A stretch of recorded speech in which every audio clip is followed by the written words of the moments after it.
Our story begins with a lady lying in a hospital bed in France. Someone, who we do not see, asks her what she remembers from a certain night. She says it was dark, but there was a full moon. Then we get a flashback of that night. The lady is enjoying herself with her husband and young son. Soon their dog runs near the woods and starts barking, going after the dog. It doesn't take long for her husband to get dragged into the woods by something or someone. This causes his family to panic. Out of the flashback, the lady says something was eating her son.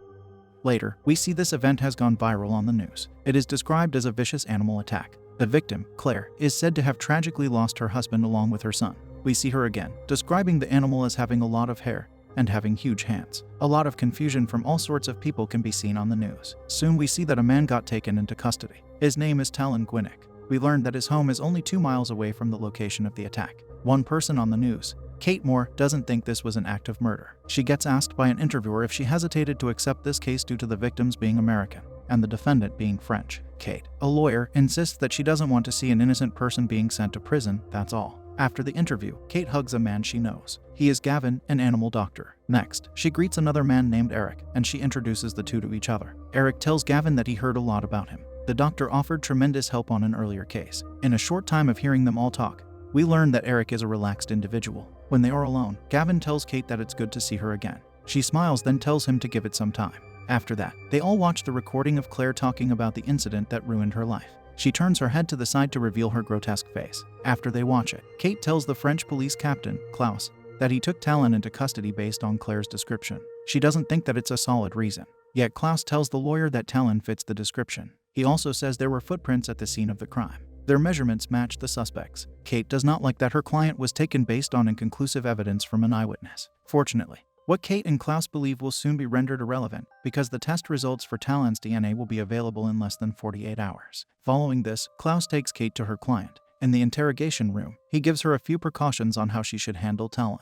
He gives her a modest 5 minutes for her initial meeting with the man. Afterward, we see the police start bringing him in. He is a huge person, covered in all sorts of restraints. Upon seeing him, his lawyer gets somewhat taken aback. Despite her reaction, she considers it unnecessary for him to have all those restraints. So Klaus orders the guards to remove the restraint around Talon's torso. Sitting alone with Kate, he keeps his head low and is silent. She starts talking in French to him. However, he does not talk back. This makes her get up, which brings the captain back to her. She now wants Talon's handcuffs taken off too. This is something Klaus will not agree to, but Kate promises to take full responsibility for it. She reminds him that there are guards outside the door along with Talon's feet still being chained.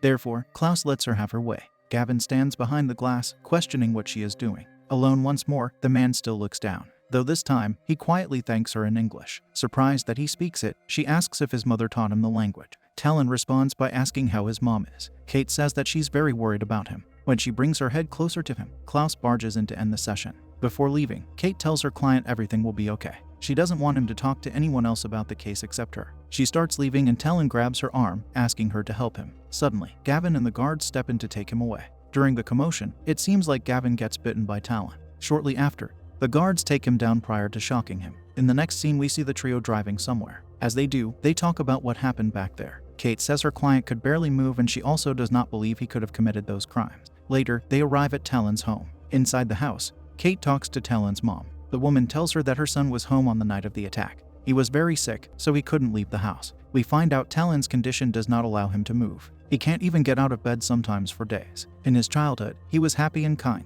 but children always made fun of him. He did not want to leave the farm, so his parents chose to educate him at home. Soon, they take a look at an old family picture together. The mother says her uncle had the same condition as her son. He passed away before it became severe. She also says the condition is sometimes passed down to the males in her family. Their bones are too long and weak for their bodies. Kate is curious to know what it was like for Talon growing up. His mom says that he spent most of his time with his father. Unfortunately, he lost his life in a car accident last year. It was hard for Talon to accept the loss. With everything she heard thus far, Kate cannot understand why he was targeted. The mother thinks that certain people wants their land. She wonders if giving her land away will allow her son to be returned to her. At that moment, something flies forcefully through the window. They find that it's a rock with the word murderer written on it. This causes Talon's mom to go mad, yelling that is not what her son is. On top of being a lawyer, Kate shows that she's also a people person by attempting to calm the woman down. At a different time, we learn that the government wanted to turn the Gwinnix land into a storage site for nuclear waste, but the Gwinnix refused, even when offered 30 million euros. Later, at the group's workplace, Gavin tells his partners about a rare condition. The symptoms of it are excessive hair, receding gums, muscle weakness, along with others. Those suffering from it can hardly move. During the conversation, Kate notices her necklace is gone. Gavin says it is rather complicated to test for this condition. There is only one hospital around there that can handle it. Once they are alone, Eric asks Gavin what he is doing there with Kate. He inquires about this issue rather rudely. Gavin says Eric does not know anything about the former's relationship with her, a statement Eric disagrees with. We learn that Gavin was with her 5 years ago. He adds that he's currently in a relationship with someone else. That is another statement that Eric says is false. At that point, Gavin asks the man if he's looking into his private life. Eric maintains that he is only doing his job. Gavin doesn't know how he can trust someone who steals information for a living.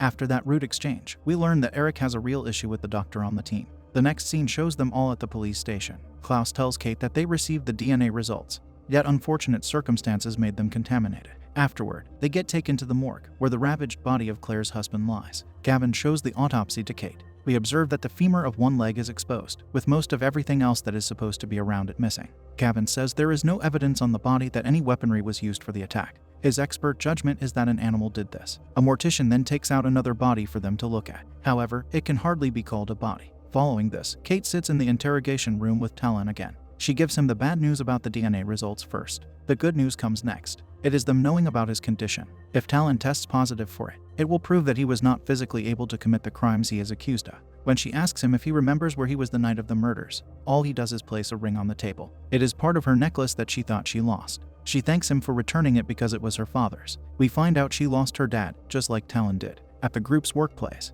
Kate watches a video of the police infiltrating Talon's house to take the man into custody. Talon simply submits to them. Eric is there with her, informing Kate that Talon had 15 times the normal amount of medicine prescribed to him for his condition. Additionally, his father has zero history of any medical problems. Shortly after, Gavin takes them to his whiteboard, where he says he doesn't know what animal the bite marks belong to. He also says that Claire's husband's skull was crushed by the animal's bite, and it takes a lot of force to crush a human skull. A human bite is not sufficient to produce the same result. Suddenly, Gavin has the urge to visit the washroom due to feeling sick. He looks at the bite mark Talon gave him. Meanwhile, Eric tells Kate that Gavin is a contemptible person. He asks her why she chose him for this case. Once she says he is best for it, Eric points out that the man can't even tell them what animal mauled the family. Then he asks her if she told Gavin what happened to Eric in the USA. She did not, but walking into the room, Gavin says he found out that Eric sold private attorney-client information for cash. This makes Eric angry. All of a sudden, he gets a phone call telling him that Claire lost her life at the hospital. Back at the police station with Klaus,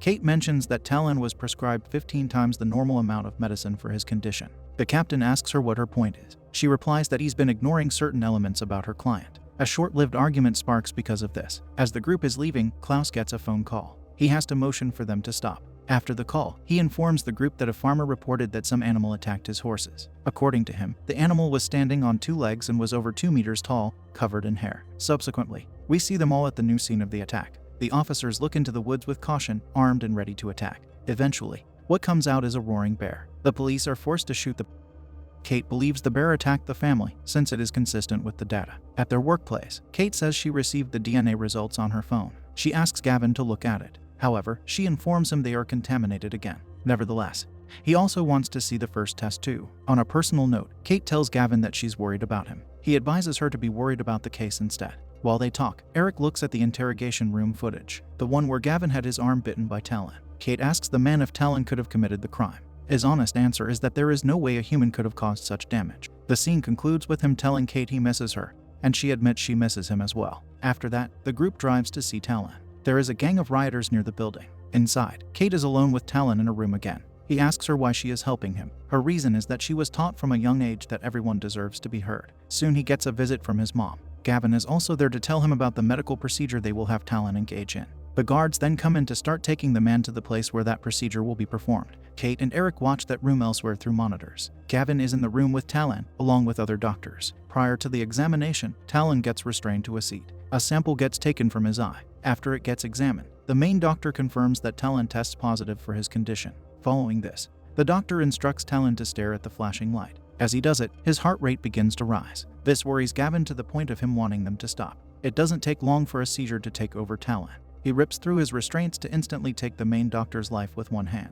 The other personnel soon follow in his demise. Displaying superhuman strength, Talon makes people fly. Afterward, he runs out of the room. This short-lived event changes everything. Kate sits devastated by what she saw. Everything she thought she knew about her client is no longer the case. Klaus comes to her and Gavin in fury, yelling and blaming them for what happened. Gavin asks him how he knew this was going to happen. Klaus claims that he just knows. without elaborating further. Later, Eric does some research at the workplace. It seems like the research he's doing is leading him to an area where he will eventually realize that Talon is a werewolf. But he's not there yet. Shortly after, Kate joins him. He plays the footage for her of Claire saying that there was a full moon when she was attacked. Eric says there were studies done on people where a full moon triggers a prolonged seizure. They have violent outbursts coupled with superhuman strength. Finding this strange, Kate asks him if Talon becomes what he does because of the moon. Eric nods his head. He says that last night the moon was 98% full. Tonight's moon will be at 100. Then Kate turns on the television, where the news informs them that the police have surrounded the building where Talon is at. She decides to go there. However, Gavin does not want her to. Upset, he rhetorically asks her if she helped Talon destroy enough people. Of course, she gets offended by his words, though they don't stop her from going. Left alone, Gavin observes his arm where Talon bit him. The bite mark has grown into something more. In the next scene, Kate arrives with Eric at the heavily surrounded building. Klaus meets them and tells Kate that Talon is on the 8th floor. Eric tells the captain that he doesn't know what he's dealing with. He starts relaying him what he told Kate earlier. It's not surprising that Klaus considers Eric's information as merely a fantasy. Back at the house, Gavin wants to test himself for the same condition that Talon has. After taking a sample from his eye, he performs the test. It seems like he tests positive for it. Meanwhile, we see the police surrounding Talon inside the building. The man is in a crouched position, watching the situation on a monitor at ground level. Kate and Eric urge Klaus to get his unit out of there. Needless to say, the captain does not listen to them. Talon then stands, with his body undergoing some deformations. He soon attacks an officer by biting his face. Gunfire ensues, yet Talon seems to evade the bullets. He slaughters many officers with his hands. One of them gets thrown down onto a police van and startles everyone there,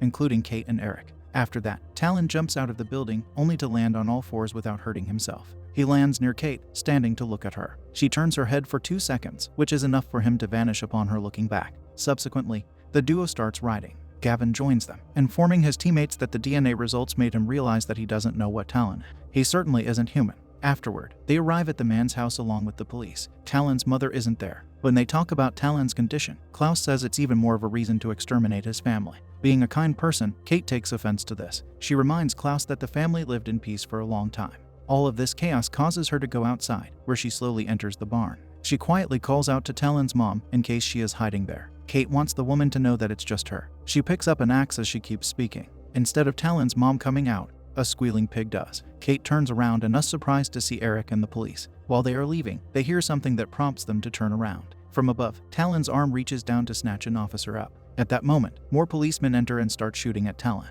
However, he swiftly escapes the premises. Later, they discuss Talon's possible whereabouts. Kate thinks he won't leave the forest. They start leaving to search for him, but Gavin says he's not going. The reason for it is something he currently cannot explain. Eric wants to know what it is. The man suspects it has something to do with Gavin's arm, so he asks him to show it to them. Since Gavin does not comply, Eric reaches out for it. That action was a mistake, for Gavin grabs his arm in return. He seems to be stronger now because he hurts Eric rather easily. Once he lets go, Eric leaves. Gavin reveals to Kate that he got infected by Talon. He then gives her his gun. He wants her to shoot him if he does anything that he shouldn't. His ex-girlfriend starts tearing up, saying that she's scared. As they hug, he admits he's scared too. Following this, we see many of them searching for Talon in the woods. From the woods, they enter a cave. At Talon's house, Gavin moves a bookshelf to reveal a door. Going through it, he searches the secret room. The interesting thing he finds there is a chair that's used for restraining someone. Back in the cave, we see an officer get dragged away. The main group hears the screams of their companions from a distance. Soon enough, Talon shows himself, holding a policeman by his head. Kate talks calmly to Talon, saying she knows what that man did to him. Nonetheless, she wants him to let the officer go. Yet Talon ends up.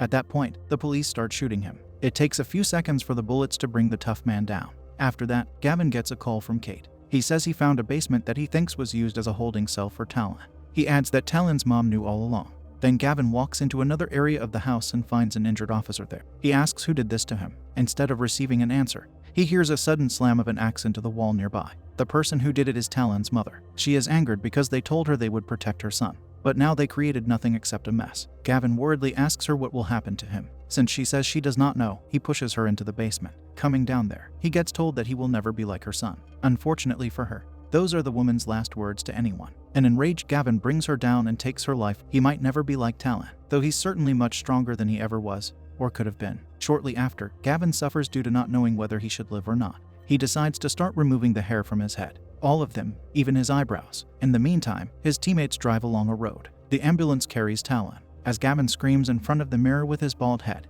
we see the ambulance begin to swerve until it flips over. This forces the other vehicles to stop. They look out for Talon and find him lying in the grass. He soon starts running away. His normal running turns into him running on all fours. Klaus rides in a helicopter, shooting at him. While he does, Kate follows Talon in a car with Eric. They stop once they reach the woods. Exiting the vehicle, Eric panics. He does not know how to deal with this situation. Suddenly, he gets surprised by Talon jumping on him. Kate yells at him, but her yell only slows him down. Eric tries talking calmly to the beastly man. Talon responds by ripping his jaw off so the man can talk no more. Kate resorts to running away in this terrifying moment. Of course, her past client chases her. He brings her down on the grass and she sees how monstrous he has become. We don't know what he intends to do to her. And we don't find out because he gets thrown off by Gavin. Kate sees him bald and shirtless. Talon then starts approaching him. Then before the fight, Gavin lets out a battle cry. At first, Talon has the upper hand. He tries ending Gavin in the way he did Eric. Yet the man, who might now be equal in strength to him, escapes that situation. Because of this, Talon throws himself at Gavin, and they both land in the water. After a short while, Talon emerges alone and starts heading towards Kate. Fortunately, Gavin jumps out to intercept him. The fight resumes until Gavin chokes the other beast man to his end. With his victory, he howls, or whatever is the human version of it. After that, he moves Talon into the water. When he looks at Kate, she points the gun that he gave her at him. He kneels in front of her. The man wants her to take his life. However, she cannot muster the courage to do it. Therefore, she lowers the weapon. Unfortunately, someone shoots Kate. It is Klaus, who used a sniper rifle from the helicopter. It causes Gavin to emit a ghastly scream. Police units surround him, perhaps thinking they can bring him down. If they did, they thought wrong, for he handles them rather easily. He throws the last one at the helicopter. It starts going down because of that, and landing on the ground where Gavin watches it explode. At a different time, we observe the news talking about Talon. Amongst mentioning the real casualties he was responsible for, they mistakenly say he murdered his mom. We learn that Kate survived, but is in serious condition. Klaus is suspected of conspiracy to commit fraud in addition to murdering Talon's father. Then Gavin appears for an interview for his input on Talon. He says the man isn't human. Eventually, the word he lands on to describe Talon, the only one that can be used, is werewolf. We heard someone speak the truth about him in the very last word of our story. However, Gavin does not mention that that's what he has become too.